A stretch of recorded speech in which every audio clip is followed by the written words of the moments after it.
Olá, tudo em paz? Dando continuidade à nossa aula de Sociologia, fechando o primeiro bimestre. Relembrando aqui que na última aula nós falamos de trabalho, seu significado, os modos de produção, o sentido, as origens do termo trabalho e o trabalho na perspectiva do sistema capitalista. Hoje a gente vai trabalhar um pouquinho, né, a relação entre trabalho e as tecnologias. Nós vivemos na chamada terceira revolução industrial, ou há quem diga inclusive que nós estejamos já na quarta revolução industrial. A revolução do conhecimento, a revolução das comunicações, né, a revolução de todas as tecnologias mais avançadas, a era 5G, a era digital, a era da chamada inteligência artificial. E as relações de trabalho não estão de fora desse processo, muito pelo contrário, né? Então, hoje a automação toma de conta das relações de trabalho, né? Se fala inclusive do desemprego estrutural. É necessário dizer que a tecnologia, esses avanços técnicos científicos são aliados sim do sistema produtivo. Nós avançamos muito, né, nesse quesito.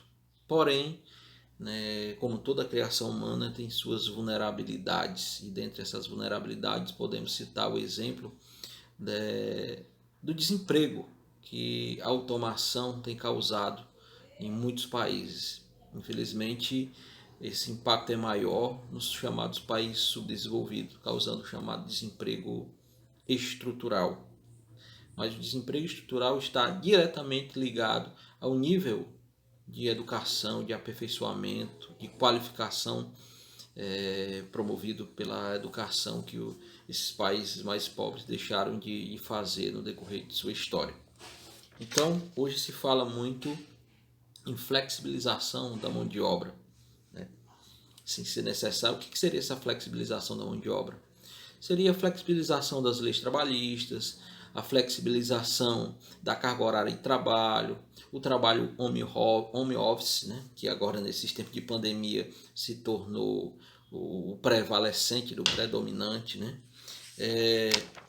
Inclusive também reformulações nas leis trabalhistas, nas conquistas históricas de alguns trabalhadores, né? A gente cita o exemplo das reformas trabalhistas e previdenciárias que alguns países estão fazendo. É o exemplo do Brasil, né?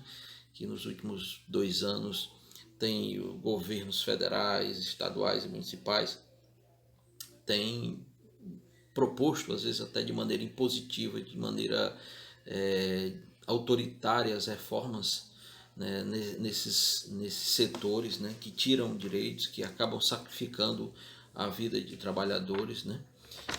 Um outro aspecto importante também diz respeito à informalidade, né, da mão de obra no nosso país, trazendo aqui para o Brasil, que essa informalidade, muitos trabalhadores perdem emprego no setor secundário, na indústria, por exemplo, na própria construção civil, perdem emprego no setor primário porque a automação chegou ao campo e aí vão para as cidades, vão para os ambientes urbanos, fazer bico, trabalhar na informalidade, como é o caso do espetinho, do vendedor ambulante, de determinados serviços que não tem vínculo empregatício. Então isso é muito grave, isso é um problema da nossa geração, desse novo mundo do trabalho, desse novo formato das relações trabalhistas.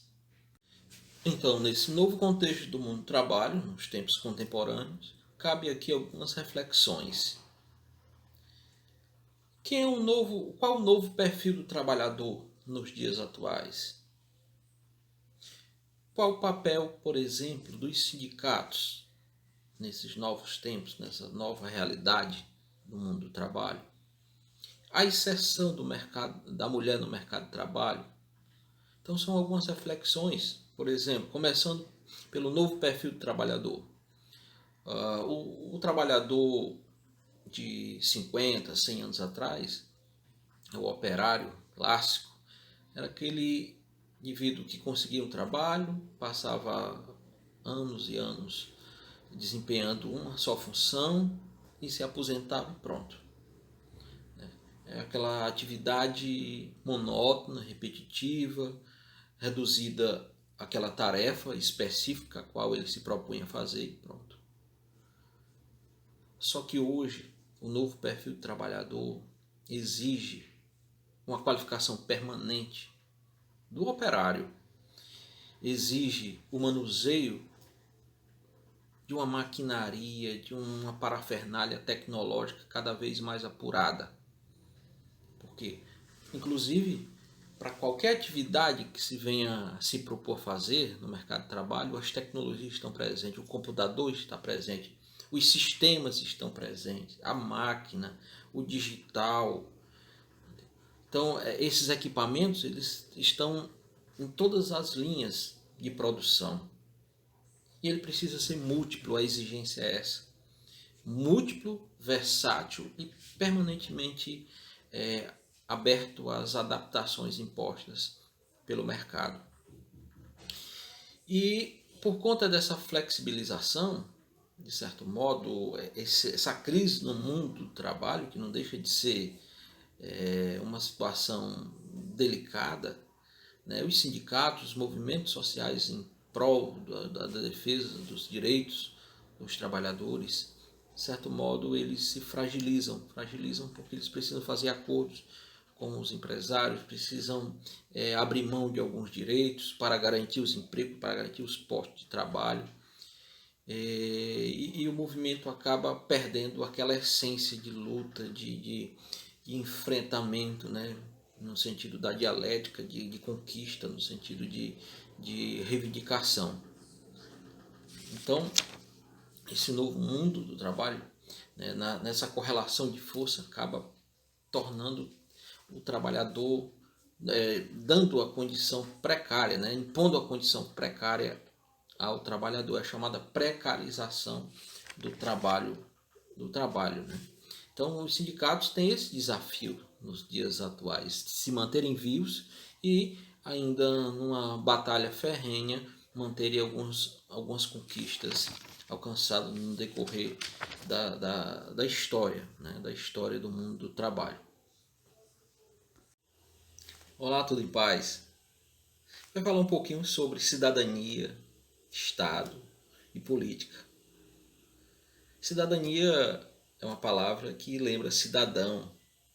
Por incrível que pareça, a cidadania diz respeito à política, à cidade.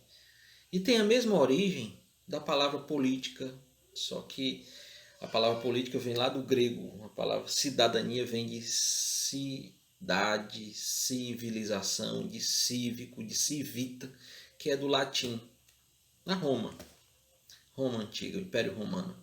Mas o sentido de política e cidadania é o mesmo.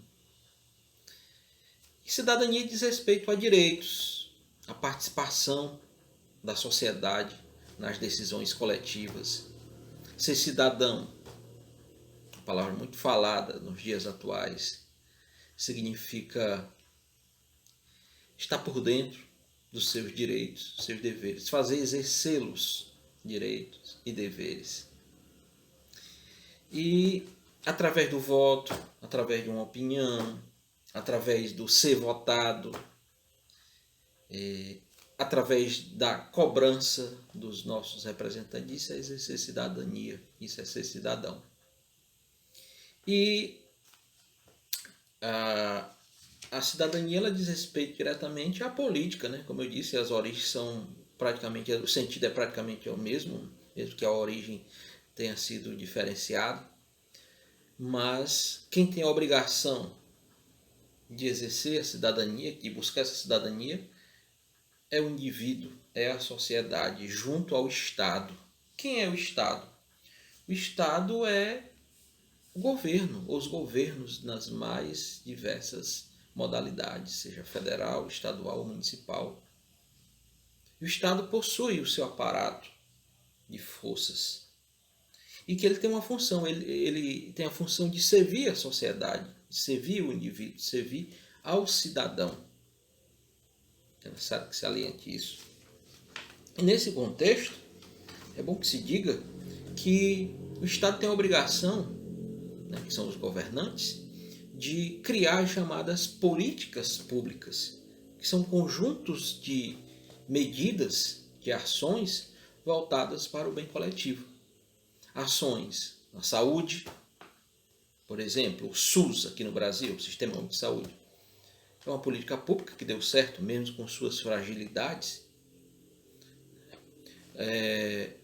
O sistema educacional brasileiro, o acesso ao ensino superior, a obrigatoriedade do ensino básico, né, que o Estado impõe aos seus cidadãos, né, toda criança tem a obrigação, os pais são obrigados a colocar os filhos na escola, isso é uma lei que obriga, é uma política pública.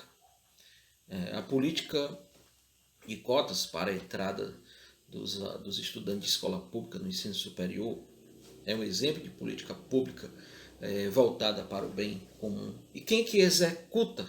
E quem é que desenvolve essas políticas públicas? Parte da onde? Parte do Estado, do poder estatal, dos governos.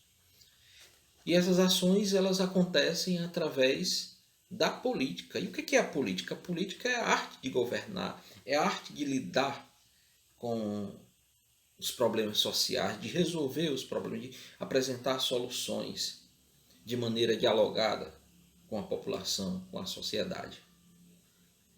E quem tem esse poder de executar, de pôr em prática, é o Estado, que a sociedade delegou, ou seja, deu poderes a pessoas, a instituições que formam o Estado para assim conduzir essas ações de bem comum. Olá, tudo em paz?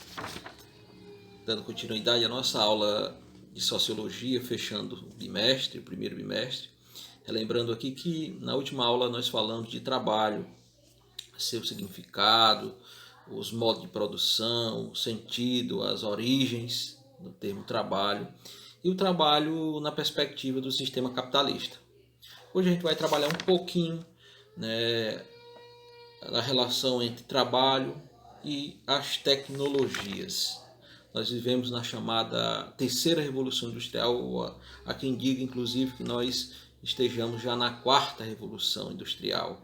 A revolução do conhecimento, a revolução das comunicações, né, a revolução de todas as tecnologias mais avançadas, a era 5G, a era digital, a era da chamada inteligência artificial. E as relações de trabalho não estão de fora desse processo, muito pelo contrário, né?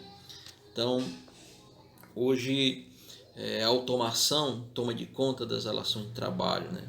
Se fala inclusive do desemprego estrutural. É necessário dizer que a tecnologia, esses avanços técnicos científicos são aliados sim do sistema produtivo.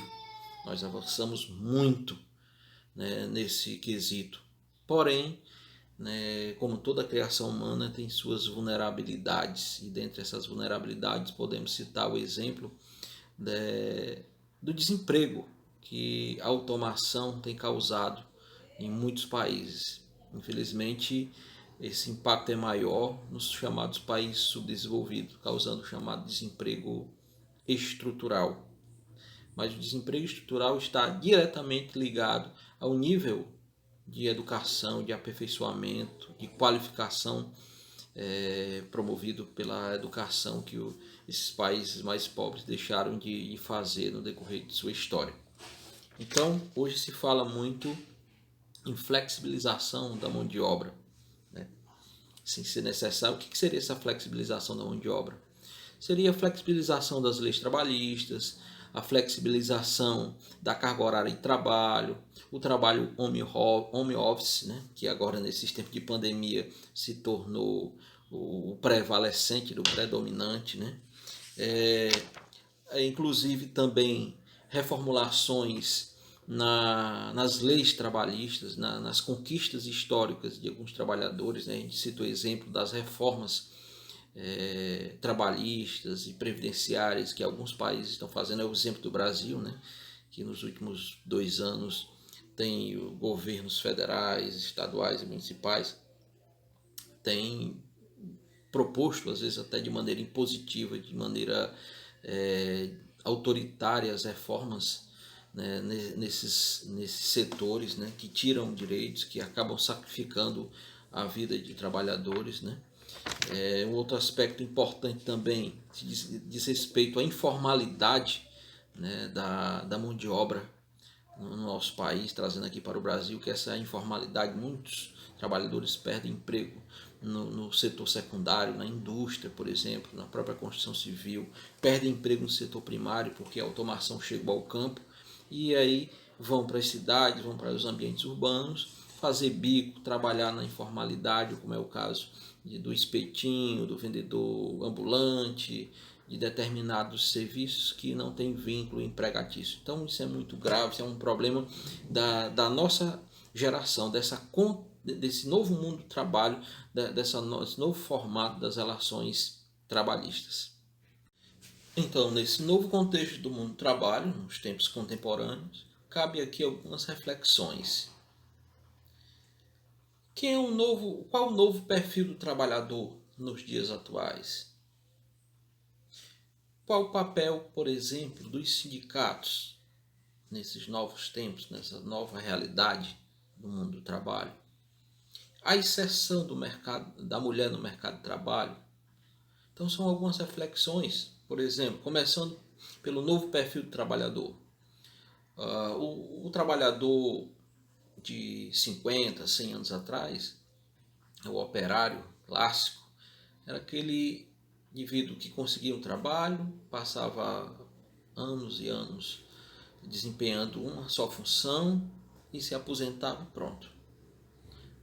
É aquela atividade monótona, repetitiva, reduzida àquela tarefa específica a qual ele se propunha fazer e pronto. Só que hoje o novo perfil do trabalhador exige uma qualificação permanente do operário, exige o manuseio de uma maquinaria, de uma parafernália tecnológica cada vez mais apurada.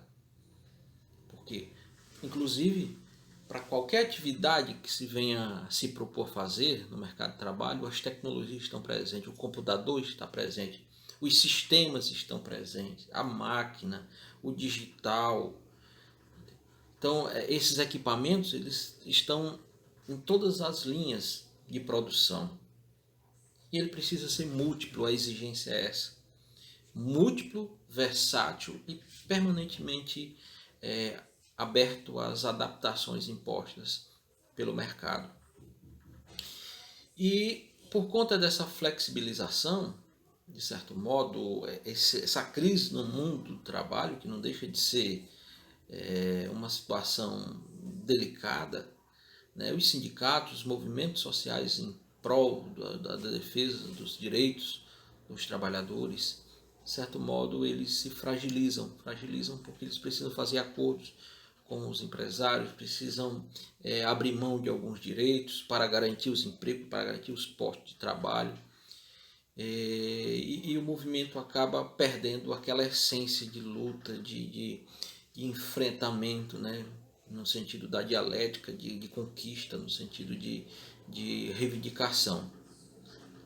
Então, esse novo mundo do trabalho, né, nessa correlação de força, acaba tornando o trabalhador, dando a condição precária, né, impondo a condição precária ao trabalhador, é chamada precarização do trabalho. Né?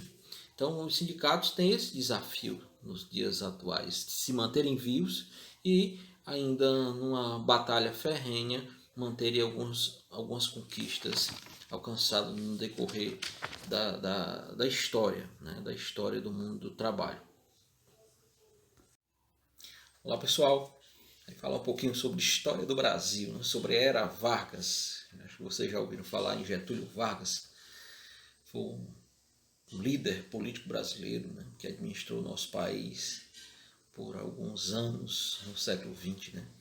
No primeiro momento ele administrou de 1930 a 1945 ininterruptamente, depois retornou na década de 50, passando menos tempo, né, uns 3 anos, até cometeu suicídio. Mas o que foi a chamada Era Vargas? Foi justamente o período em que esse homem esteve no poder. Mas não foi somente isso, né? O mundo passava por um momento muito delicado. Era o período entre duas grandes guerras e durante uma grande guerra maior, né, que foi a Segunda Guerra Mundial. O Brasil esteve sob o comando de Getúlio Dornelles Vargas, né, um gaúcho, né, que de maneira muito habilidosa, né, em termos políticos, né, embora que muitos tenham restrições, questionem a postura política dele, mas esteve, né, no poder de maneira muito, como eu disse, competente do ponto de vista político. Então, Getúlio Vargas chega no poder em 1930, né, e tira a chamada oligarquia café com leite. Né? Finda-se naquele instante a chamada República Café com Leite. Um período em que o Brasil foi governado por mineiros, né, fazendeiros, mineiros e cafeicultores paulistas, por isso café com leite, até 1930, até início de 30 do século passado. O fato é que Getúlio Vargas, no primeiro momento, ele se posta como um governante democrático e depois ele se afirma como um democrata, né, criando uma constituição dentro dos parâmetros de liberdade e democracia.